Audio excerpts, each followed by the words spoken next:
Welcome back to the Deep Dive, where we unpack complex topics to reveal those insights that really stick with you. Glad to be back. Today, we're not just continuing our incredible journey through the Apollo program.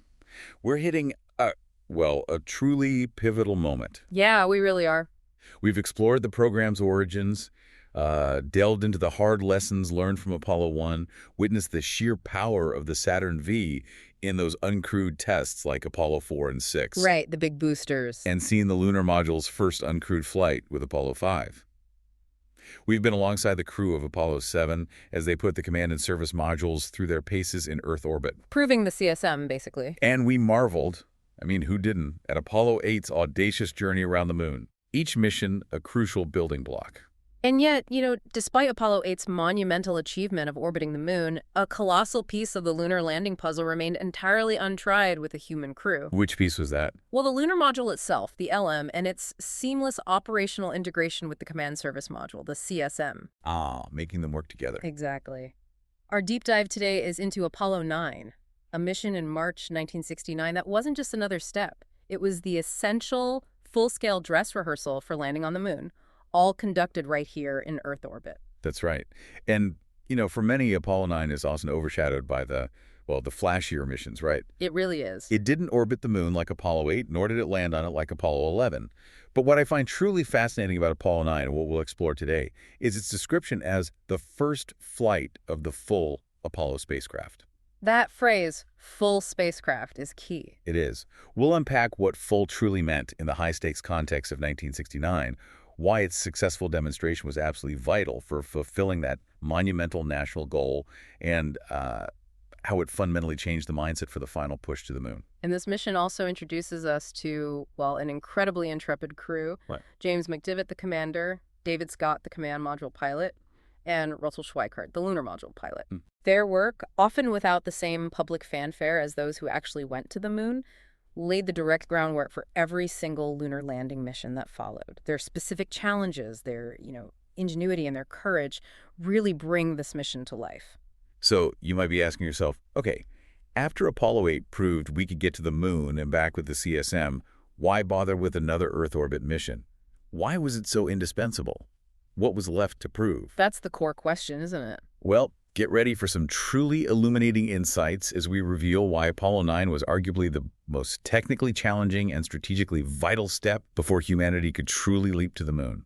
It was the mission that moved the lunar landing from, a theoretical possibility to a practical, operational reality, yeah. Okay, so let's unpack this. Let's trace the progression that led us to Apollo 9. Because the Apollo program wasn't just a series of launches, was it? Not at all.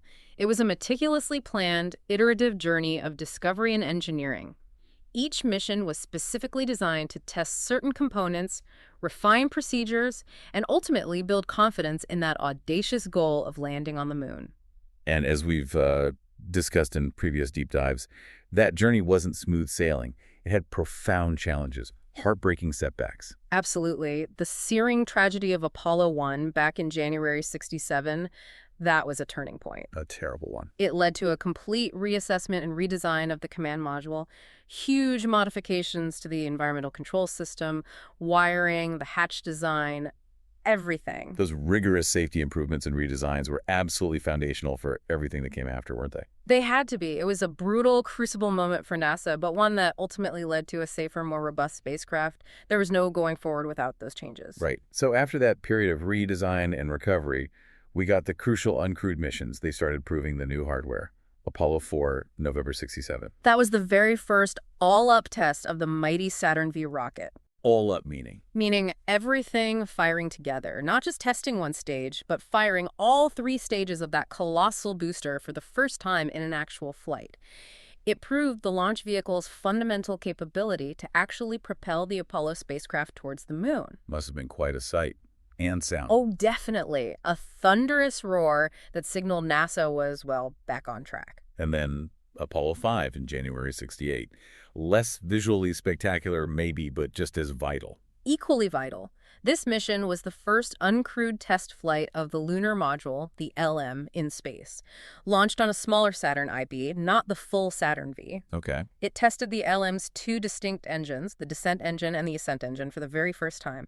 It proved that this, well, frankly, ungainly-looking craft, built solely for the vacuum of space, could actually operate as designed. It was a critical piece of the puzzle, tested in isolation, but absolutely vital for what was coming. Exactly. Then Apollo 6 followed in April '68. This served as the final uncrewed qualification of the Saturn V launch vehicle and the Apollo spacecraft design before they'd risk putting a human crew on top. Did it go perfectly? Not quite. It actually experienced some significant issues. Pogo oscillations, which are basically violent vibrations, and problems with engine reignition on the upper stages. But crucially, these problems were analyzed, understood, and resolved. So it provided invaluable data, even with the glitches. These missions, Apollo 4, 5, and 6, were absolutely essential for proving individual components and the overall launch architecture. But, as you pointed out earlier, they were incomplete tests. They proved the hardware worked, but not the whole integrated system with humans actually running it. Precisely. That human element was still missing. So the first crewed flight after that long pause post-Apollo 1 was Apollo 7 in October '68. Right. Wally Schirra, Don Eisel, and Walt Cunningham launched on a Saturn IB, again, not the big one yet for crew. And their job. For a full 10 days in Earth orbit, they put the command and service modules, the CSM, through its paces, really wrung it out. They proved that the crewed CSM systems, from propulsion to life support to navigation, could perform flawlessly. So that validated the primary spacecraft, the one that would carry astronauts to and from lunar orbit. Exactly. It was the crucial step needed before sending anyone towards the moon. And then came the big one, psychologically at least, the monumental Apollo 8. Just 2 months later, December '68. An incredible leap. Frank Borman, James Lovell, and William Anders, history makers. The first humans to ever leave Earth's gravitational pull, journey to the moon, orbited 10 times. I mean, just saying it sounds amazing. It was breathtaking. That flight wasn't just a monumental achievement in exploration. Technically, it proved the Saturn V's lunar capability, finally sending humans on the giant rocket. It confirmed deep space navigation techniques were viable, and it demonstrated the CSM's endurance in lunar space, hundreds of thousands of miles from home. It captured the world's imagination, didn't it? And arguably saved the goal of a 1960s lunar landing. It certainly put the pressure back on the Soviets and gave the U.S. a massive morale boost. It showed the journey to the moon was possible. It was, without a doubt, a critical milestone. However, connecting this back to Apollo 9, despite Apollo 8's incredible success and that psychological boost, like you said, a huge piece of the puzzle remained untried with a human crew. The lunar module. Though flown uncrewed on Apollo 5, it had never been flown by astronauts. Its operational integration with the CSM, that delicate choreography of separating, flying independently, and then redocking, was a complete unknown in a crewed environment. So Apollo 9 was the absolutely crucial, logical next step after Apollo 8. It was designed specifically to address this glaring gap. Precisely. It brought the entire lunar landing architecture into play for the first time, with astronauts actually at the controls running the show. And it's fascinating how Apollo 9 directly served those core objectives of Project Apollo. You mentioned establishing technology and developing human capability. Yes. Establishing the technology for space interests and developing human capability to work in the lunar environment. Apollo 9 hit both squarely. This wasn't just about testing metal and wires. It was a profound test of human-machine interaction in totally new scenarios. Like, could astronauts actually handle this incredibly complex two-vehicle system? Exactly. The mission was designed to validate the entire suite of systems and procedures needed for a lunar landing. And critically, to prove that humans could operate them effectively under simulated lunar conditions, even though they were still safely in Earth orbit. It's like, building an incredibly complex machine, maybe a race car. You test the engine, you test the brakes, you test the steering individually. Then maybe you test the engine and transmission together. Good analogy. But Apollo 9 was like finally putting the entire car together, turning it on, seeing if all the parts actually work together as a cohesive unit.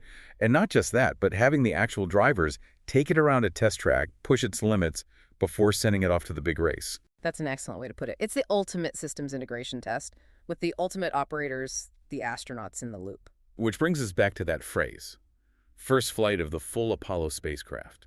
What does that really mean? It's clearly more than just loading all the parts onto the rocket. It absolutely is. It's about ensuring they function flawlessly, collaboratively, and exactly as intended for their ultimate purpose, which, let's not forget, was landing humans on the moon and getting them back safely. So the full Apollo spacecraft, the sources describe it as this three-part marvel of engineering, each part distinct but interconnected, like a very expensive and complex puzzle. Precisely. A puzzle that had to assemble and disassemble itself in space. Okay, let's break down these components, because understanding them is really key to appreciating what Apollo 9 achieved. First, you have the command module, the CM. Right. Described as the cruise quarters and flight control section. So for you listening, think of it as the ultimate combo. A tiny living space, a super complex cockpit, and an emergency shelter, all rolled into one cone-shaped vehicle. The command module was absolutely the nerve center. It's surprisingly small inside, really just about 10 feet wide at its base. This is where the 3 astronauts lived for most of the mission, worked constantly, and controlled pretty much every aspect of the flight. Their home and office. And their lifeboat. It provided sophisticated life support, communications, navigation, everything they needed to survive out there. And crucially, it was the only part of the entire massive Apollo spacecraft stack that was designed to return to Earth, splashing down with the crew safely inside after a fiery re-entry. The human element there is huge, isn't it? Managing those complex controls, reading the instruments, just living jammed together in that tiny space for days or weeks. And relying entirely on their training and expertise to make critical, sometimes split-second decisions. It had to be tough enough for deep space and tough enough to survive coming back through the atmosphere. A real workhorse. Okay, so that's the CM. Then bolted directly underneath it, you have the service module, or SM. Correct. This section provided propulsion and spacecraft support systems.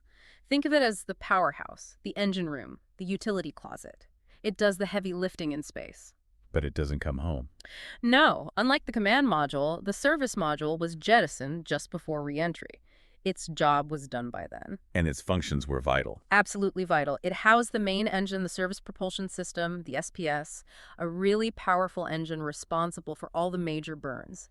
Leaving Earth orbit, breaking into lunar orbit, leaving lunar orbit, and that critical burn to send them back home to Earth. So no moon trip without the SM's engine. Impossible. And beyond that big engine, the service module carried the spacecraft's electrical power generation systems, fuel cells, plus tanks of oxygen, water, hydrogen, helium, all the critical life support consumables for the command module crew. So when they were joined, the CM and SM. They were referred to as the CSM Command Service Module. They were designed to function as a single, integrated unit for the vast majority of the mission, the journey out, the time in lunar orbit, and the journey back. Inseparable partners for the long haul. Okay, CSM. Got it. Now, for the star of today's show, or at least the big new element for Apollo 9, the lunar module, the LM. Ah, yes, the LM nicknamed Spider on Apollo 9, actually. Spider, okay. And the sources say it was designed to take 2 of the crew to the lunar surface, support them on the moon, and return them to the CSM in lunar orbit. It's the part that looks like nothing else that flies. It really is a unique design, isn't it? Unlike anything flown before or since. And the reason it looks so strange, so angular and fragile, is because it was conceived and built solely for the vacuum of space. No need for aerodynamics. Exactly. It never had to fly through an atmosphere. This is why it looks so visually distinct from the sleek, cone-shaped command module, which did need to handle re-entry. The LM lacked any streamlining, no heat shield needed for its job. It looks almost delicate with its thin mylar and captain foil skin, often gold-colored, and those spindly landing legs. But that wasn't an oversight. It was deliberate engineering. Absolutely deliberate. Every design choice was optimized purely for weight reduction, thermal control in the harsh sunlight and shadows of space, and precision maneuvering in zero gravity and lunar gravity. Every single ounce saved meant more fuel or more capability for the landing and ascent. Weight was everything for the LM. Yeah, if you've seen pictures of the LM, it truly looks like something out of science fiction. It just screams space-only vehicle. Precisely. It wasn't built for atmosphere flight at all. It was built for survival and pinpoint operation in the harsh environment of the moon and the vacuum between worlds. And its specific purpose was like a 2-act play, you said. Landing and ascending. That's a great way to think about it. To achieve this, it was actually a 2-stage craft. The lower part, the descent stage, contained the landing gear, that big, throttleable descent engine for landing, plus fuel, water, oxygen, and scientific equipment for the surface stay. When it was time to leave, the descent stage stayed behind, becoming a launch pad. For the second act. Exactly. The ascent stage, perched right on top, housed the crew cabin surprisingly roomy compared to the CM, actually, and the crucial ascent engine needed to lift the two astronauts off the lunar surface and back up to rendezvous with the orbiting CSM. It was a craft designed for a hostile, airless environment where precision and, importantly, redundancy were paramount. Everything had a backup. So these three pieces, CM, SM, LM, they all came together to form what NASA called the full Apollo spacecraft. But like you said, it wasn't just about having them all launched together. It was about how they were going to interact, separate, and rejoin in space. Correct. And that brings us to the whole strategy, the game plan. Lunar Orbit Rendezvous, or LOR, which I understand wasn't the first idea they had. Not at all. The flight mode, Lunar Orbit Rendezvous, was selected in 1962, but that decision only came after years of, well, pretty fierce internal debate within NASA. It wasn't obvious at first. What were the other options they considered? There were two main alternatives early on. First was direct descent. The idea there was to build one absolutely enormous rocket, launch a single massive spacecraft directly from Earth to the moon, have the whole thing land, and then have the whole thing launch off the moon and come back. Wow, that sounds simpler conceptually, maybe. But a giant spacecraft landing. Exactly. The sheer size and weight required for the rocket and the lander made it almost impossible with the technology of the time, especially within the 1960s deadline. The rocket needed would have dwarfed even the Saturn V. It was called NOVA. Okay, so direct descent was out. What was the other one? The other main contender was Earth Orbit Rendezvous, or EOR. This involved launching multiple rockets, maybe several Saturn Vs or smaller rockets, carrying different parts of the lunar vehicle. They'd then assemble this large spacecraft in Earth orbit before setting off for the moon. Kind of like building the International Space Station, but back in the 60s? Sort of, yeah. Logistically complex in its own way, requiring multiple launches and successful dockings in Earth orbit before you even started the main journey. Still required a fairly large vehicle to land on the moon, too. So LOR, Lunar Orbit Rendezvous, was chosen over these seemingly more straightforward methods. Why? What was the advantage of this intricate, complex dance way out near the moon? It was chosen primarily for efficiency, especially weight efficiency, and ultimately safety, though the rendezvous part seemed risky to many at first. It was championed passionately by engineers like John Houbolt at NASA's Langley Research Center. He basically argued himself horse-convincing NASA leadership. What was his core argument? He argued that LOR, despite its operational complexity, made the entire mission feasible using the Saturn V rocket, which was the biggest rocket realistically buildable within the time frame. Landing the entire CSM on the moon, like direct descent wanted, needed that impossible NOVA rocket. EOR still meant landing a heavy craft. But LOR broke it down. Exactly.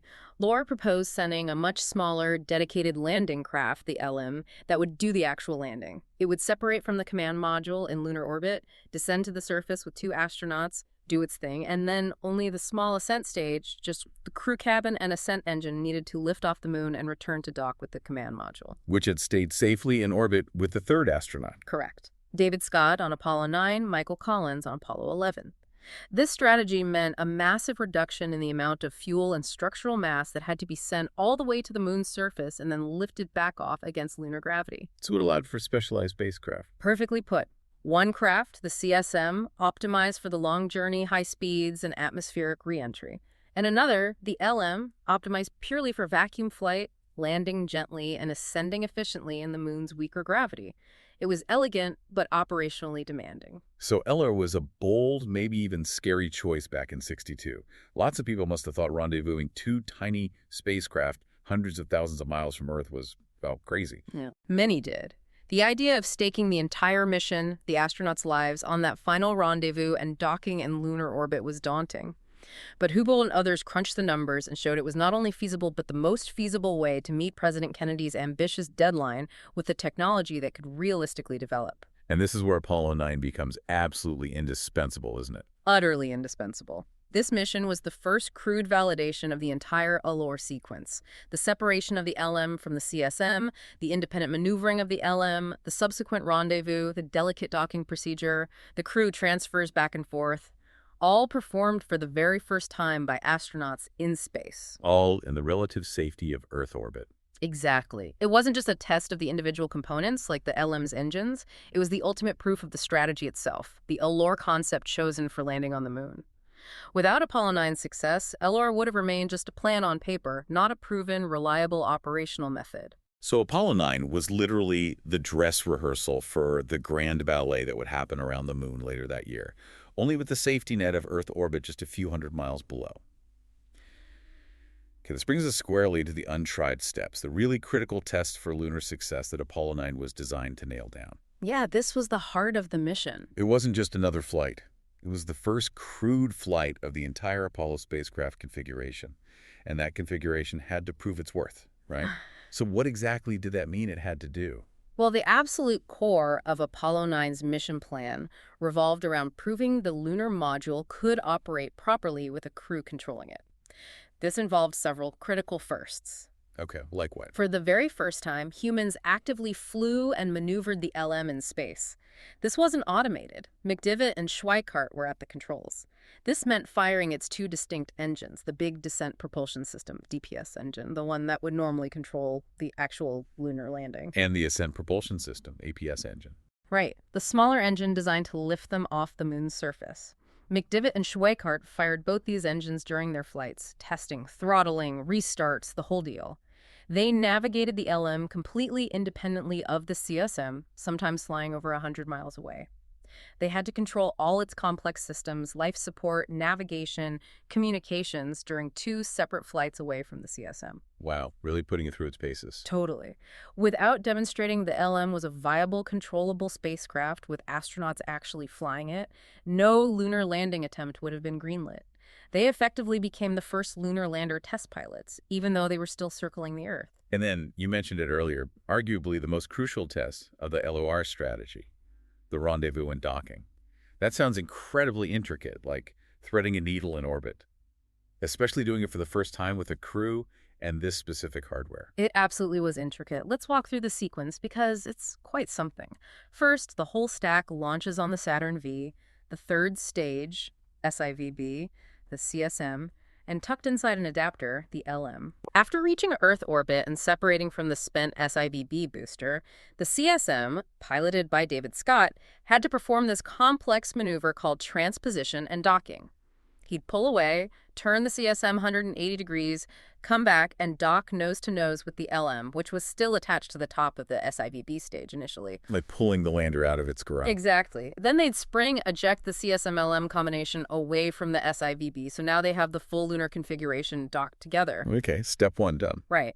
Then, later in the mission, the LM, with McDivitt and Schweikart aboard, undocked and separated from the CSM, where Scott remained. They then flew the LM independently, testing its handling, its engines, its navigation systems. At one point, they flew the LM, simulating different parts of the lunar mission profile, up to about 113 miles away from Scott in the CSM. Flying solo in this brand new machine. 4 hours. And the precision required to then execute a successful rendezvous, basically finding each other again in the vastness of space, using radar, visual sightings through the windows, and onboard computers, and then perform that delicate, soft docking to reconnect the two spacecraft, all under human control. It was immense. That was the make-or-break test for LR, wasn't it? Absolutely fundamental. The success of this rendezvous and docking on Apollo 9 validated the entire procedure for every subsequent lunar landing mission. It proved it could be done reliably by the astronauts and the machines. So in essence, they proved that 2 astronauts could take the LM, fly it around, simulate the critical parts of a lunar landing and ascent, and then reliably find their way back to the command module orbiting nearby. Precisely. That was the crux of it. Furthermore, the mission involved the crew members transferring back and forth between the CSM and the LM through that docking tunnel connecting the 2 vehicles. Seems simple, but probably wasn't. Well, it's a critical capability for any LOR mission, right? You have to be able to move between the 2 spacecraft easily and safely. It means moving from one pressurized environment to another, ensuring all the seals and airlocks function correctly, managing equipment transfer in zero-G. It all had to be practiced. McDivitt and Schweikart made several such transfers, ironing out the procedures that would become routine, but were brand new then. But there was also something else, something pretty dramatic. A spacewalk, an EVA. That often gets overlooked in Apollo 9's story. You're absolutely right to bring that up, and it's a key insight often missed. Rusty Schweickart performed a really challenging extravehicular activity, or EVA, on the 5th day of the mission. What was the purpose? It wasn't like something broke, right? No, it wasn't for repair. It was critically important for testing the gear needed for the moon. He emerged from the LM's forward hatch, testing a new, lighter Apollo spacesuit, the model A7L, which is specifically designed for lunar surface operations. It had its own integrated life support backpack, the PLSS Portable Life Support System. The big backpack you see in the moon landing photos. That's the one. Apollo 9 was its first real test in the vacuum of space with an astronaut wearing it. Schweickart spent about 37 minutes standing on the LM's front porch, attached by umbilicals, testing the suit, the backpack, evaluating new thermal garments, and basically proving an astronaut could function outside the LM. Was it smooth sailing? Not entirely. The EVA wasn't without its own drama. Schweickart had actually experienced some pretty severe space sickness, basically nausea and vomiting, early in the mission. It was bad enough that they seriously considered canceling the spacewalk altogether. Wow, that could have impacted the whole program. It could have, but thankfully he recovered sufficiently and they decided to proceed with a modified EVA. The original plan had called for him to actually translate hand over hand across to the command module's hatch where Dave Scott would be waiting, testing contingency crew rescue procedures. They didn't do that part.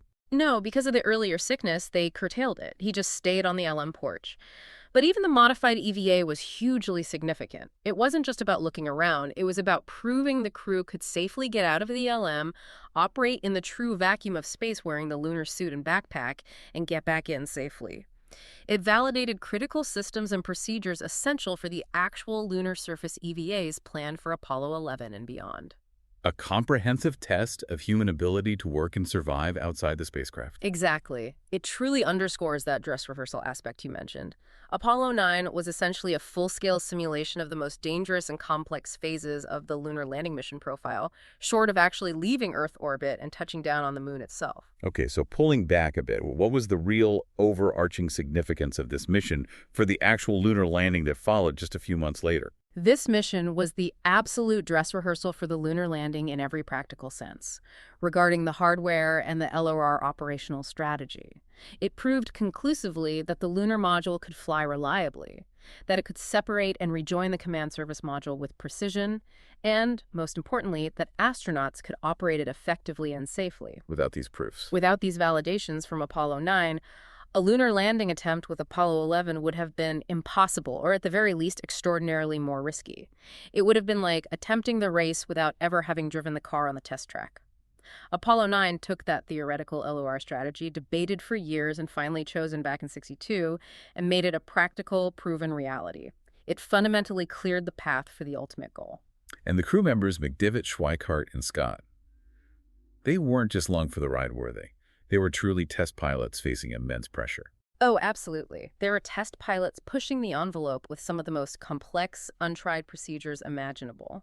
They were validating not just the hardware, but the flight plans, the software, the timelines, the contingency protocols. Their direct involvement, their feedback was essential for identifying unforeseen challenges like the space sickness issue, confirming the operational procedures worked as planned, and just demonstrating that humans could interface with these incredibly complex machines to accomplish the intricate tasks required for a lunar landing. Schweikart's motion sickness, for example. Yeah. That was an unexpected human factor, wasn't it? It really was. And the crew's ability, along with mission control, to manage that situation, adapt the plan, and still proceed successfully with the critical objectives provided invaluable lessons for future flights. It highlighted the importance of understanding and mitigating physiological responses in space. Their detailed debriefings and input were invaluable in refining every aspect of the flight plans for Apollo 10 and especially Apollo 11. So, moving beyond the flight itself, Apollo 9's lasting impact on the moon landing seems, well, nothing short of indispensable. You really can't overstate its importance. You really can't. It wasn't just a successful mission. It was the indispensable success that directly cleared the path, first for Apollo 10. Which did a similar test, but around the moon, right? Exactly. Apollo 10 was the full dress rehearsal at the moon, mimicking the entire landing sequence, including descending in the LM down to within about 9 miles of the lunar surface, before reascending and docking, but without actually landing. Apollo 9 proved it could be done. Apollo 10 proved it could be done at the moon. And then, of course, just 2 months after Apollo 10 came Apollo 11's historic landing in July '69. The direct lineage is clear. Absolutely. And if we connect this back to the bigger picture of Apollo's overall goals, Apollo 9's triumph directly contributed to establishing the technology to meet other national interests in space.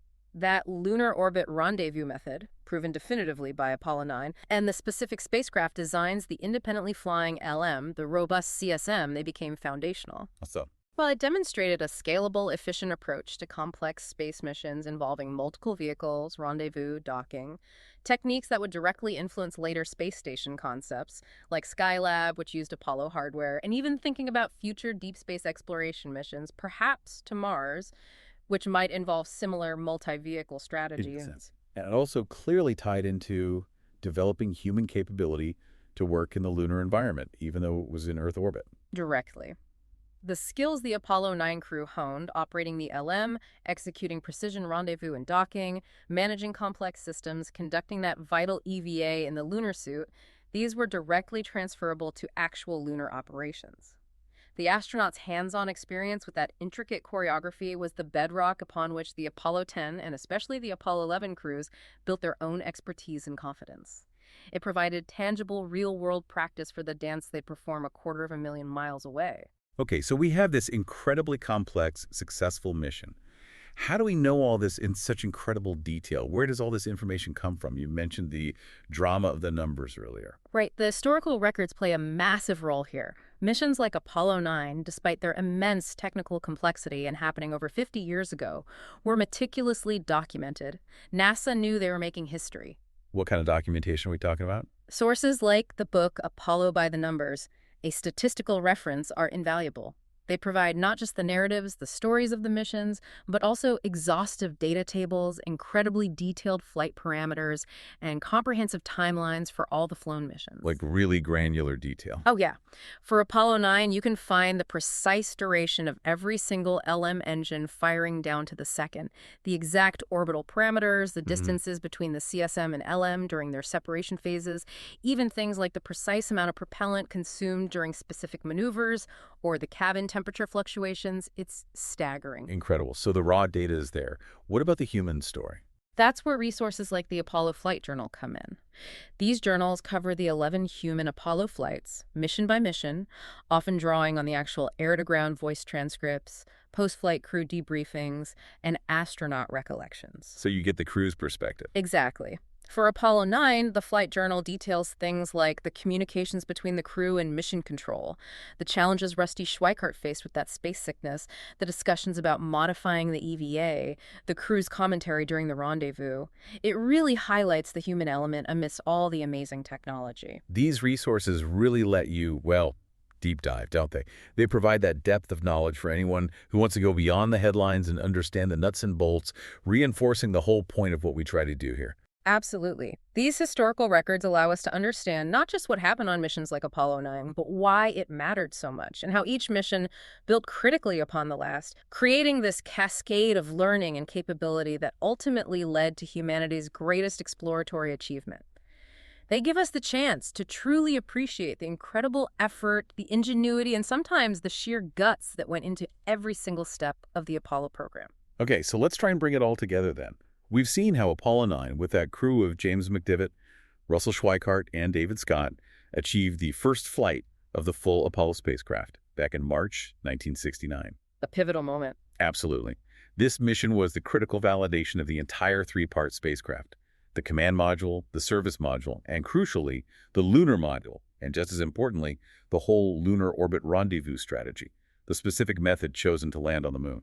It was the moment the dream of landing on the moon became truly tangible, wasn't it? It moved from engineering diagrams and theoretical calculations To a functional, crude reality, demonstrated right there in space, complete with spacewalks in the lunar suit, independent spacecraft maneuvers, delicate docking. The whole complex space ballet performed successfully. And this deep dive, I think, reminds us that even the most monumental achievements, like landing on the moon, are built on a series of incredibly precise, high-stakes, incremental steps.